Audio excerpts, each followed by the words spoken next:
All over TikTok, I see people calling the God of the Bible Satan. Talking about he's a man of war. And what? Talking about he kills people and he kills babies. And what? So what though?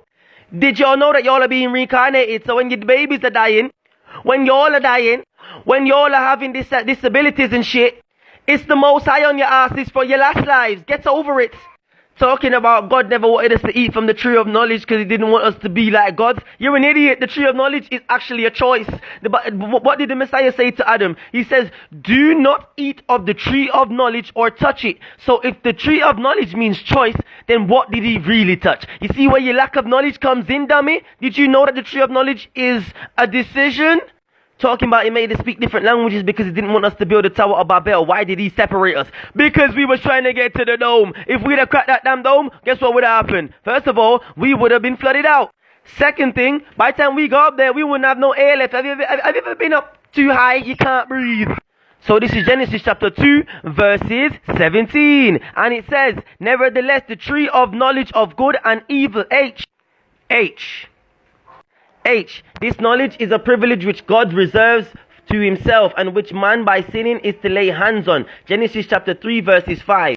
Verse 5, when you read it, Satan's telling Eve that if she eats of the fruit, she will be like the gods. Verses 22 is God telling the other angels now they are like us. They are like the gods now. They know between good and evil. Hence, it does not mean the omniscience which fallen man does not possess, nor is it moral discrimination, for fallen man already had it. And God could not refuse it to the rational being. We're rational beings, aren't we? So that means it was already ours. It just wasn't time for us to learn this thing yet. To make this choice yet. Let's prove that it's a choice.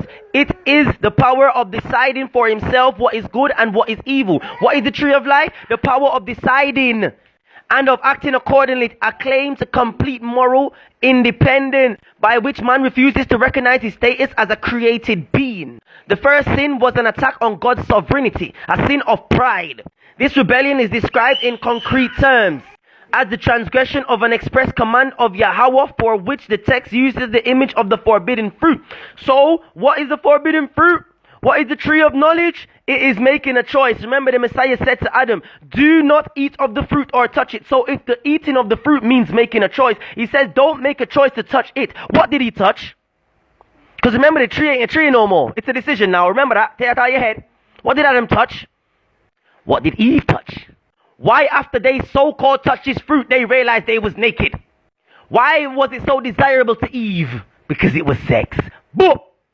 Satan taught Eve how to touch herself. She made a choice to eat of the fruit. Go bust your heads over.